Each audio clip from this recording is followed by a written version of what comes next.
Respondiendo a sus preguntas, el candidato al Senado por el Centro Democrático número 55, Héctor Augusto López Castañeda, sargento mayor.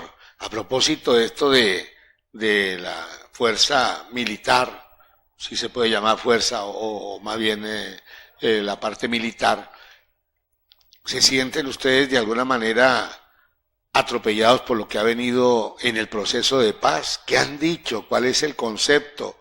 Porque aparentemente deben ser apáticos o no apáticos, sino que no pueden participar en política. Pero ¿los está afectando o no los está afectando el proceso de paz? ¿Y hasta qué punto un senador, sargento mayor, tiene ideas, iniciativas, propuestas en el Senado? Bueno, agradezco la pregunta, muy importante. Efectivamente, los acuerdos de paz firmados entre el gobierno y las FARC en La Habana han venido afectando muchísimo a las instituciones militares, a sus miembros de servicio activo y a los miembros de las reservas activas de la fuerza pública, es decir, de todas las 4 fuerzas.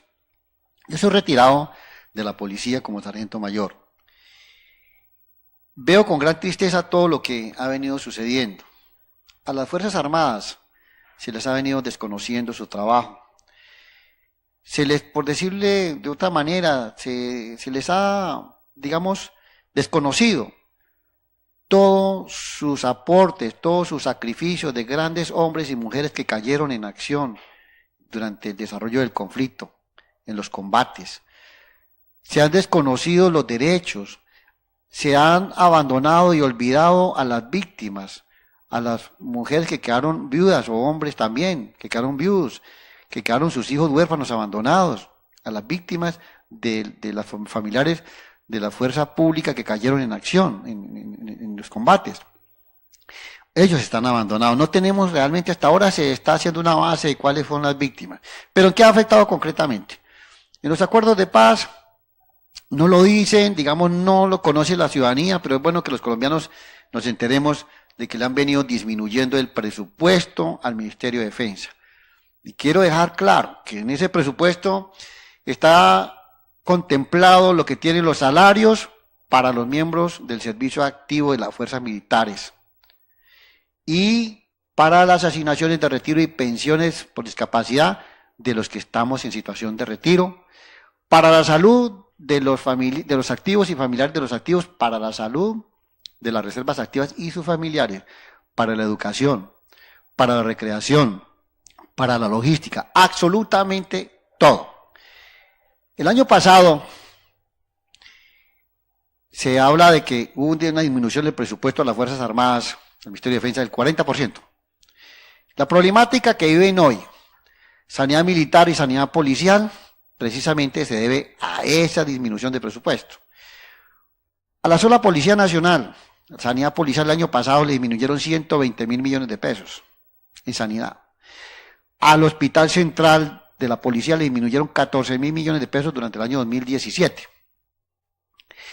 Y esto ha venido afectando que en ciudades como Melgar o como Girardot, donde la institución sanidad policial, por ejemplo, y también, por qué no decirlo, militar, tienen contratos con el sector privado, con EPS, para que les atiendan las urgencias de las personas, miembros las personas de miembros en servicio activo de la policía, los familiares y de las reservas activas, y para que les suministren las medicinas.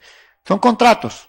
Estos contratos se terminaron y no se volvieron a renovar porque no hay presupuesto, porque no hay dinero. Y estas personas que están enfermas tienen que acudir con su propio pecunio de su bolsillo a un médico particular o ir a Bogotá, donde también es muy difícil conseguir el tema de las citas. ¿Por qué? Porque no hay agenda. ¿Y por qué no hay agenda? Porque no hay presupuesto para cubrir la suficiente planta de médicos especialistas y de médicos generales y suministrar las medicinas.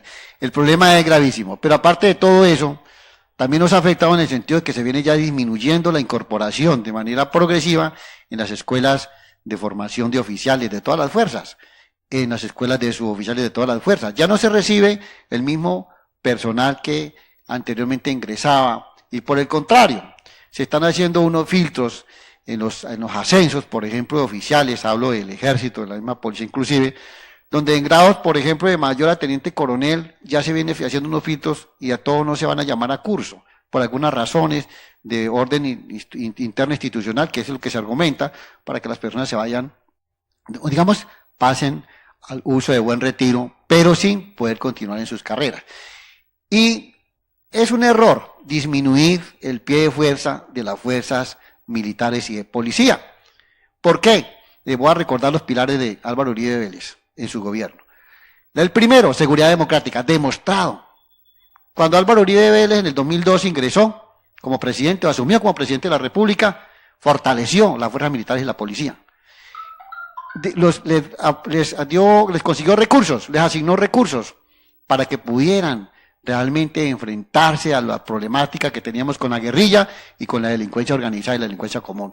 Y esto devolvió la confianza y la tranquilidad a los colombianos, y también la confianza inversionista, que es el segundo pilar de Álvaro Uribe Vélez en ese gobierno, y que es lo que queremos retomar. La confianza de los inversionistas, claro, si hay seguridad, hay confianza. Los extranjeros, capitalistas, canadienses, de Asia, de Europa, de Estados Unidos, y los mismos colombianos, adinerados, ricos, que tienen los dineros en otros países, traen sus capitales para invertir en los proyectos del país. Y si hay inversión en el país, hay desarrollo. Si hay desarrollo, la economía fluye. Y si hay economía, pues se genera empleo. Si hay empleo, pues hay calidad de vida para los colombianos. Pero así como estamos en este momento frente a esta incertidumbre, por eso es que la economía en el país, el año pasado oí decir que no creció más del 1.7 en todo el año. Eso nos está afectando. Entonces, considero un error disminuir el pie de fuerza de las fuerzas militares y de la Policía Nacional, porque con esa, digamos, bandera de que estamos en paz, eso no es cierto. Tenemos problemas y todos los días lo estamos viviendo. Miren los problemas que tenemos en este momento con el ELN. Ya han asesinado varios policías, soldados, siguen haciendo emboscadas, cometiendo delitos contra la población civil. En las ciudades se han creado, la inseguridad es altísima. El tema del atraco callejero, el celular que le quitan a la persona, que apuñalan, que entran a los establecimientos comerciales y atracan al que está allí en un restaurante, eso lo vemos todos los días. Eso es inseguridad. Y si vamos a disminuir la policía y las fuerzas militares, peor. Pero además de eso, hay algo grave. Nosotros no estamos, ni es mi intención proponerlo, ni inducirlo a que tengamos confrontaciones o que provoquemos a otros estados vecinos, pero sí tenemos que estar preparados para defender nuestra soberanía nacional. El problema que tenemos con Venezuela, nosotros estamos a la puerta de que en cualquier momento, frente a la crisis de hambre que viven allá, desesperación y angustia, vamos a ser invadidos por ese país. ¿Y cómo nos vamos a defender si disminuyen el pie de fuerza? Y además de eso, no tenemos los equipos nuestros son equipos ya, digamos que están pidiendo reposición, porque son equipos antiquísimos ya. No tienen el mismo, digamos, la misma capacidad bélica para responder frente a un conflicto armado, Dios no quiera, con otro país. Tenemos el problema con Nicaragua. Nicaragua no hemos definido el tema limítrofe de las aguas marítimas. Eso está todavía ahí. Eso es latente. No sabemos qué pueda pasar. Y recordemos, Nicaragua es un país también socialista comunista, que ha venido siendo apoyado por la China. Es decir, no debemos disminuir nuestro pie de fuerza. No debemos tampoco provocar a nadie ni estar invitando al conflicto bélico con nadie, para nada. Pero sí tenemos que estar preparados para defender nuestra soberanía nacional.